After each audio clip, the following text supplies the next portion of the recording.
Muito bom dia, meus queridos. Voltamos para mais uma videoaula. Quando Mussolini organiza o Partido Fascista, ele recebe apoio de diversos setores da sociedade. Então, o fato de o Partido Nazista ter como uma de suas bases ideológicas o anticomunismo favoreceu que empresários industriais, a classe média, os bancários, todas aquelas pessoas mais liberais financiassem esse partido porque elas tinham medo do crescimento do comunismo na Europa. Não se esqueçam que a Revolução Russa ela saiu vitoriosa e ela estava num processo de agregação de novos países para essa ideologia. Ela estava recrutando novos países. E a Europa logo percebeu que isso era um risco. Então as ideias antissocialistas, anticomunistas passaram a fazer sucesso e receber aí apoio financeiro e político de grandes empresários, pessoas mais ligadas ao dinheiro. Também recebeu apoio aí de ex-combatentes, desempregados, aquelas pessoas que se viram traídas, porque a Itália, não podemos esquecer que ela, durante a Primeira Guerra Mundial, ela muda de lado, com a promessa de que receberia terras, receberia territórios. E essa promessa ela não vai ser cumprida. E essas pessoas acham que deveria haver mudanças radicais. Bom, em poucos meses, então, o Partido Fascista já contava com 300 mil membros. Um número bastante significante, mas eles eram um grupo bastante organizado, possuía sua milícia, os camisas negras, que eram muito eficientes no combate aí de grupos comunistas. Então eles se organizavam, saíam nas ruas para bater em comunistas, para bater em pessoas que eram contrárias ao fascismo. Então era um momento de instabilidade na Europa, no início da década de 20, e em um certo momento vai haver uma greve geral, organizada pelos socialistas, pelos comunistas, e Mussolini vai ver esse momento como uma oportunidade. Então ele reúne ali seus partidários, eles se organizam, uma grande população seguiu os fascistas por Roma, vindo de vários lugares da Itália, e eles então resolveram fazer uma marcha, passar em frente ali à sede do governo do rei Vittorio Emanuele III. Bom, e aí o Mussolini ele coloca uma certa pressão. Olha, ou vocês resolvem esses problemas socialistas, ou nós vamos resolver à força. Então o rei acaba dando um cargo de primeiro-ministro para o Mussolini. Mais ou menos o que vai acontecer na Alemanha, em 1933, quando o presidente da Alemanha ele vai dar um cargo de chanceler para o Hitler, também graças à pressão política que esse vai exercer sobre o presidente. Então, depois que ele assume o poder, aos poucos ele começa a impor uma ditadura. Então, é um governo extremamente populista, porque ele se usava da mídia, da imprensa, para espalhar que o Dulce, o Mussolini, era o guia da nação. Assim como na Alemanha nazista, ele vai se colocar como o chefe da nação. E aí ele vai usar da propaganda. Eu vou expor aqui algumas imagens do Mussolini, da propaganda fascista na Itália, e ele vai expor essas ideologias fascistas na escola, na imprensa. Ele vai ter o apoio também da Igreja Católica, então não vai ser apenas através da força que ele vai conseguir se sobrepor aos demais partidos, às demais ideologias políticas da Itália.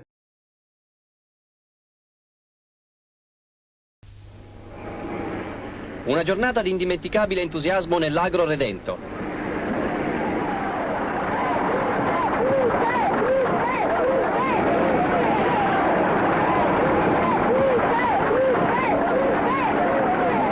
Il Duce, trebbia durante 2 ore il primo grano di Sabaudia al potere 2022.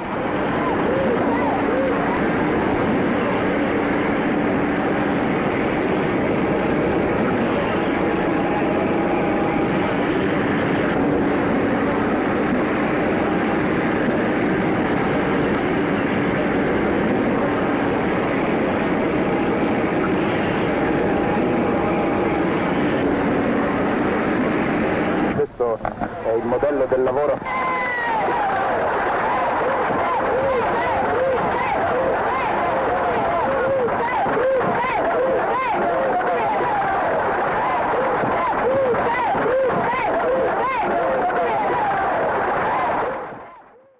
Então, como que ele vai conseguir o apoio da Igreja? Ele praticamente vai oferecer um país para a Igreja Católica.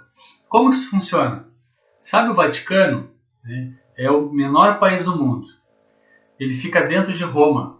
Né? Ele não tem mais do que, sei lá exatamente quanto, mas ele é do tamanho mais ou menos aí de 3.000 metros quadrados, tá? Tô chutando.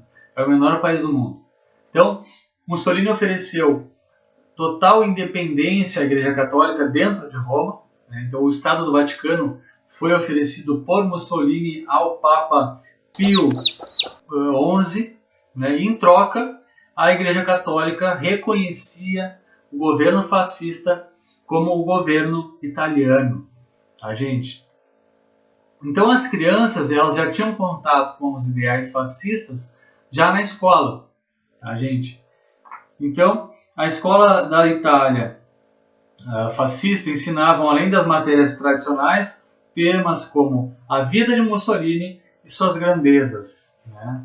Toda criança entre 8 e 14 anos de idade tinha de decorar uma oração em que, em vez de dizer creio em Deus, dizia creio no gênio de Mussolini. Viu só que interessante? Para vocês verem como a escola é uma ferramenta política, né, quando usada de forma errada. Então, o fascismo se espalhou muito facilmente porque as crianças, desde cedo, elas já eram transformadas em agentes fascistas. Então, ali mostra, né, imagens do Mussolini com crianças, mostra os camisas negras, né, que fazem parte do exército do Estado. Então, o fascismo usou também ainda o cinema, o rádio, para converter as pessoas a seus ideais. Através do rádio, o Duce falava de perto aos italianos, sem fome, sem conflitos e sem a população satisfeita, saudável e voltada para o esporte. Então eu vou tentar encontrar aqui um vídeo do Mussolini no cinema, tá? Então, 3, 2, 1. Le intense fatiche quotidiane del suo altissimo ufficio, il Duce non trascura la sua bella e rigenerante fatica sportiva. L'allenamento fisico sulla terra, nel cielo e sul mare costituisce lo svago preferito delle sue rare ore di riposo che egli dedica allo sport.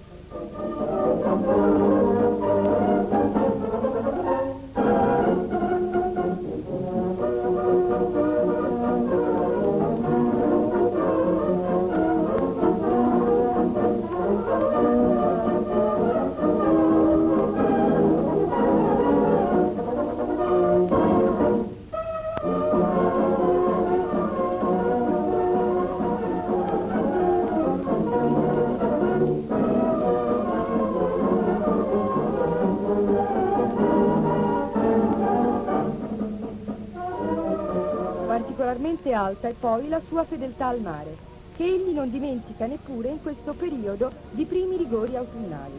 Lo dimostra questa ripresa cinematografica eseguita il 25 ottobre dell'anno XII. Para dizer para vocês que a Itália de Mussolini, ele tinha como uma de seus ideais era trazer os tempos da Roma Antiga, do Império Romano, para a Itália moderna. Então ele queria se expandir. Né? Só que na Europa ele não tinha como se expandir, né? Sem entrar em conflito com algum país europeu. Então o que ele faz? Ele se volta para a África. Né? Ele vai tentar dominar alguns povos na África, como por exemplo na Etiópia. Né? Então nós vamos ter aí a guerra ítalo-abissínica, que seria a guerra entre Itália e Abissínia, que fica na Etiópia. Então, como aquele país africano nem se comparava tecnologicamente com aquela Itália mais moderna, os fascistas acabaram, né, dando um banho de sangue e conquistaram aquele território que pertencia a uma nação livre. Então vamos passar para o nazismo. Então ele vai começar falando ali questões que a gente até já conversou sobre, né? O professor Tiago nos ajudou nessa questão, ele falou um pouco sobre o nazismo, sobre os primeiros anos pós Primeira Guerra Mundial na Alemanha. Então ele vai falar que a crise pós Primeira Guerra Mundial vai acabar fazendo com que as pessoas fiquem sem esperança no futuro, porque a Alemanha ela foi totalmente destroçada, né, após a Primeira Guerra Mundial, porque os vencedores vão, né, sortear os espólios, digamos assim, da Alemanha, ou seja, a Alemanha vai ter que pagar por tudo de ruim que aconteceu na guerra, né? Então ela vai ter que pagar para a França, ela vai ter que pagar para os Estados Unidos, vai ter que pagar para a Inglaterra, né? Então a moeda alemã ela vai se desvalorizar. Com a crise de 29, a Alemanha ela vai ficar muito pior. Então são questões aí complicadas que vai favorecer tanto partidos socialistas como partidos que prometiam aí uma solução mágica para aqueles problemas que a Alemanha enfrentava. E um desses partidos de soluções mágicas, né, era o Partido Nazista, né? E o mágico principal, digamos assim, né, o palestrante do circo, era o Hitler, né? E através dos seus discursos, ele acabou aí agregando, recrutando, né, muitas pessoas que viam naquela sua ideologia de mundo, naquela sua visão cruel de mundo, a resposta, a saída para a crise, né, gente? Então eu vou deixar aqui, junto com essa aula, eu vou deixar uma aula auxiliar. Mas quem quiser se aprofundar no tema do nazismo, né, no tema Adolf Hitler, vai adorar essa videoaula, tá? Porque eu fiz especialmente pensando em vocês. Quem tiver interesse nesse tema, vai lá dar uma olhada, que eu acredito que vocês vão gostar, tá, gente? Então eu fiz uma espécie de biografia de Hitler, desde a sua infância até o momento que ele assume o poder, tá? Talvez, se vocês curtirem, se vocês gostarem, eu possa fazer aí um segundo volume, um segundo capítulo, né, que englobe já os anos de 1934, quando ele assume o poder, até 45, a sua morte, né? Aí vai de vocês, se vocês quiserem, se vocês curtirem esse tipo de assunto, eu posso fazer, tá, gente? O Hitler, ele culpava as democracias liberais pela derrota da Alemanha na guerra e pelas condições humilhantes ao país, impostas ao país pelo Tratado de Versalhes.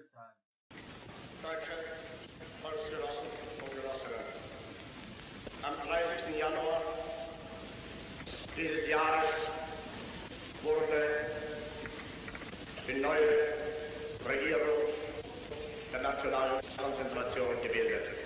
Ich und damit die nationalsozialistische Bewegung traten in sie ein. Ich glaubte, dass nunmehr die Voraussetzungen erreicht sind, um die ich das vergangene Jahr gekämpft habe.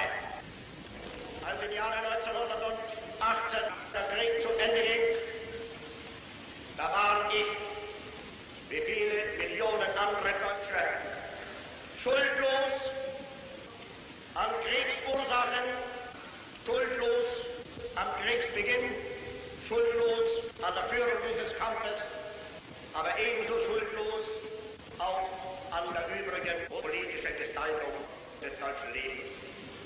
Ein Soldat wie 8 oder 10 Millionen andere auch. Es kam die Zeit, da man sich nur dann mit Stolz zum Deutschen bekennen durfte, wenn man den Blick in die Vergangenheit richtete, sich aber schämen musste, wenn man die Gegenwart besah. Und gleich diesem außenpolitischen und nach politischem Verfall setzte nun ein der Verfall im Inneren. Auflösung all dieser großen Organisationen unseres nationalen Lebens und unserer nationalen Kraft. Der Verfall unserer Verwaltung, die Korruption hält nun ihren Einzug und parallel damit der Zerfall unserer Volksgemeinschaft. Alles angestiftet und alles gemacht und alles verantwortet von den Männern des Novembers 1918.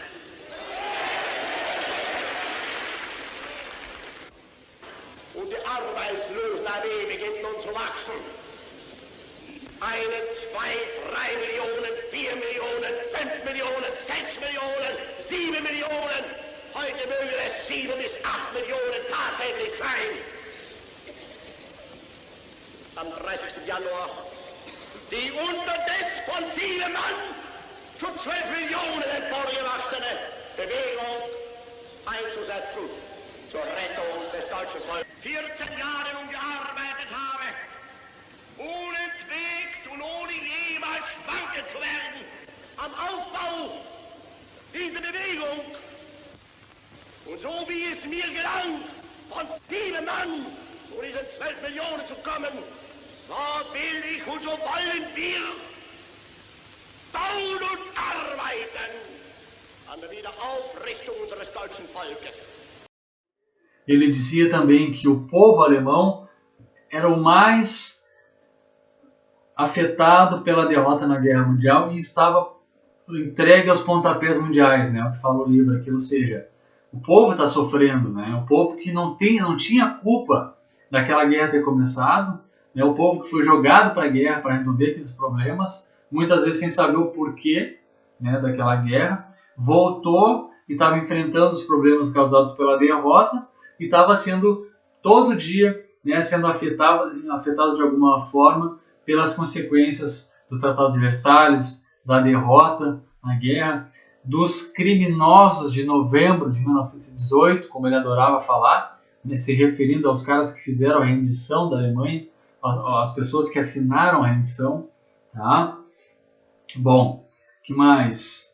Estando com orgulho ferido, milhares de alemães foram arrastados por esse discurso, né, por essa ideia de que ele era salvador, de que ele protegia o povo. Então essas pessoas foram arrebanhadas por esse discurso, né, elas foram recrutadas e acabaram seguindo, né, essas ideologias, né, podem até não pôr em prática essas ideias, mas o fato de tu aceitar e não fazer nada faz também de ti um nazista, né, da mesma forma. Então, adotando o nacionalismo extremado e devotando ódio aos judeus e aos comunistas, Hitler tornou-se, então, em pouco tempo, o líder absoluto dos nazistas. Então, nessa outra aula que eu vou disponibilizar, se alguém tiver interesse, eu mostro detalhadamente como que ele assume o poder, características do discurso, né, quem quiser dar uma olhada lá. Então, em 1920, ele cria a SA, que era uma tropa de assalto, uma milícia fardada e militarizada, para combater comunistas, para atrapalhar comícios rivais, né? Bom, e ele tenta tomar o poder através de um golpe de Estado, né, o putsch da cervejaria, acaba fracassando, acaba sendo preso na cadeia. Ele vai ter muitas regalias, ele vai receber visitas constantes, ele vai ter liberdade para andar dentro da cadeia a hora que ele quiser, né? Ele é meio que uma celebridade lá dentro. Ele vai receber doações, né, para o partido, ele vai ganhar uma máquina de escrever e também ele vai começar a escrever o seu livro, né, o Mein Kampf, que vai ser considerada a Bíblia nazista. Né? Então é nesse livro que ele vai expor as suas ideias nazistas, que eram, né, resumindo, a superioridade da raça ariana. Ou seja, ele dizia que, né, os alemães eles eram superiores às demais raças, né? Então é um período bastante que as ideologias racistas elas estão circulando pela Europa, juntamente com ideologias antissemitas, né, de ódio aos judeus. Para dar um exemplo aí, né, da teoria darwinista, né, da evolução das espécies, eles se transformam no chamado darwinismo social, que era isso? Dizer que aplicar aquela teoria de espécies animais em raças humanas, né? Dizendo que algumas raças eram superiores a outras e essas raças elas seguiriam adiante, né? Enquanto as outras raças elas seriam dizimadas. A necessidade de um espaço vital, ou seja, ele dizia que os alemães eles mereciam ter um espaço maior do que os outros países, porque eles eram aí um povo escolhido, né, para realizar plenamente como povo. Eles teriam que ter esse espaço mais do que os outros, porque eles eram mais importantes. Que loucura, né? E o principal fator que até diferencia o nazismo do fascismo, né, que a gente às vezes confunde, é a questão do antissemitismo. Né?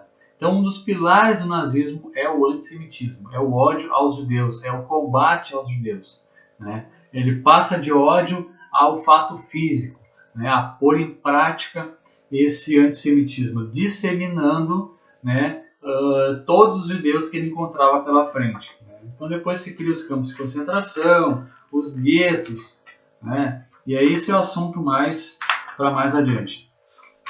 Voltando aqui então, ele fala da ascensão dos nazistas. A partir de 1924, ajudado por capitais estadunidenses e ingleses, a Alemanha voltou a crescer e esse crescimento econômico contribuiu para fortalecer a democracia e diminuir o prestígio de radicais. E a exemplo de Hitler, Berlim, a capital do país, torna-se palco de intensa atividade artística e cultural. Então, como a gente já falou, né? Essas ideias, esse crescimento da Europa por volta do ano de 1923, 24, 25, a ponto que a Europa vai passar a fazer concorrência com os Estados Unidos, também é porque a Europa recebe investimento dos Estados Unidos, por exemplo. Né? Isso vai acabar meio que enfraquecendo as políticas totalitárias, né, radicais. E em 24, por exemplo, é o ano que o Hitler vai estar preso. Né? Então, o nazismo ele meio que dá uma estagnada ali. Mas, em 29, quando estoura a crise, né, causada pela quebra da Bolsa de Nova York, essas ideias liberais, democráticas, elas vão cair por terra. As pessoas vão pensar, olha o resultado da democracia. É isso que a democracia traz, né? A fome, a miséria. Né? E aí, quem vai se aproveitar dessa situação é o Hitler, é o Mussolini, né? É os radicais. Porque eles vão dizer, não, a democracia ela não serve. É necessário um partido extremamente autoritário que vai pegar a nação e vai dizer, não, tu vai por aqui, e quem não quiser ir, as minorias, os opositores, ficam para trás. Né? São dizimados, são perseguidos, são mortos, são presos. Bom, então na Alemanha, com a crise de 29, a produção vai cair, o desemprego vai ser muito grande, muitas pessoas sem trabalho, as pessoas passando fome, na violência, a humilhação, por falta de esperança. Né? O número de desempregados passa para 6,4 milhões, quase 1/3 do total de trabalhadores, e nesse cenário deprimente, o Hitler vai intensificar os seus discursos por toda a Alemanha. Em 32 ele vai se candidatar a presidente, e mesmo ele não vencendo as eleições, os nazistas vão conseguir eleger 230 representantes para o Reichstag, né, para o parlamento alemão. E em 33, né, sob fortes pressões ao presidente alemão, né, o von Hindenburg, ele vai conseguir ser nomeado a chanceler, que era um cargo muito importante na Alemanha e só ficava abaixo do presidente que estava o presidente efetivo, né, o Hindenburg. Tem um fato muito curioso, mas muito importante, que é o incêndio do parlamento. Quando Hitler era chanceler, em 33, ele teve uma ideia de colocar fogo no parlamento. Bom, por que ele fez isso? Claro que foi um plano secreto, e a principal intenção era colocar a culpa nos comunistas e dizer que a Alemanha estava sofrendo terrorismo. Né? E aí ele vem com essa ideia, coloca em prática, e ele vai para o presidente e fala o seguinte, olha, a gente está vivendo um período extremamente conturbado, de crise, de terrorismo, Então, essa Constituição vigente da República, ela não serve, porque esse período de extremidade não está previsto na Constituição. Então, a gente precisa tomar medidas extremas. E aí ele faz uma lista de coisas que ele vai querer mudar e ele chega para o presidente e fala, olha, se tu não mudar, a gente vai tomar nossas próprias medidas, né? E aí o presidente diz, não, sozinho eu não vou decidir isso. Então manda para votação no parlamento. Como o parlamento ele era ocupado por quase que 1/3 por nazistas, né, esse ato foi aprovado. Então, quais medidas foram essas? Supressão da liberdade de imprensa, liberdades individuais vão ser restringidas, né? Partidos políticos vão ser aniquilados, né?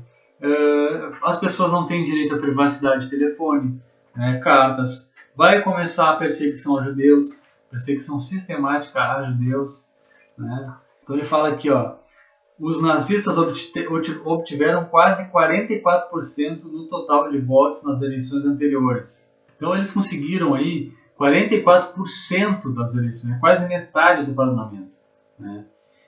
Então eles tinham aí a grande maioria no parlamento e por isso foi tão fácil aprovar esse ato, né, que colocaria em prática uma ditadura nazista na Alemanha, com a desculpa de combater, né, os terroristas, quando na verdade era o plano final de Hitler para assumir o poder na Alemanha. Então ele vai implantar uma das mais cruéis ditaduras da história da humanidade. Ele vai fechar sindicatos, dissolver partidos políticos, fechar jornais, né, ordenar a queima de livros, demitiu democratas comunistas de seus empregos, perseguiu os judeus, né? E em 1934, com a morte do presidente von Hindenburg, Hitler vai assumir o poder total da Alemanha. Ele vai se auto-intitular Führer e vai dizer que aqui começa, né, o Império de 1000 anos. Claro que a história nos mostrou que esse império não durou aí mais de 10 anos, né? Na verdade dura de 34 a 45, então dá 11 anos. E aí ele fala aqui de algumas medidas de antissemitismo que o Hitler vai tomar, né, com o passar dos anos. Então já em 1933 foi proibido o namoro e o casamento entre judeus e arianos, os funcionários públicos judeus foram aposentados e proibidos de trabalhar na imprensa, nos tribunais, na saúde, os estudantes judeus foram obrigados a usar um número de identificação para entrar nas escolas e nas universidades. Em 1936, os judeus foram expulsos do exército. Em 1938, os judeus foram obrigados a usar documento de identidade e passaporte especiais e seus patrimônios foram bloqueados. E em 9 de novembro de 1938, militares nazistas vestidos à paisana promoveram um ataque violento aos judeus e às suas lojas, que ficou conhecido como Noite dos Cristais, né?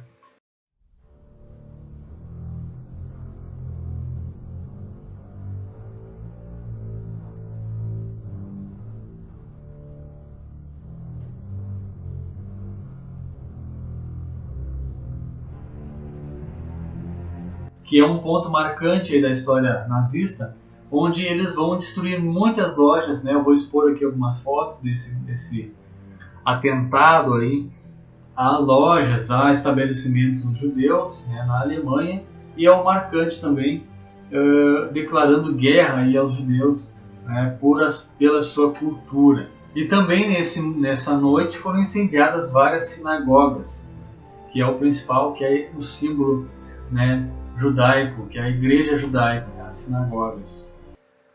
E era isso, tá, gente? Boa semana aí para vocês, aproveitem e até mais.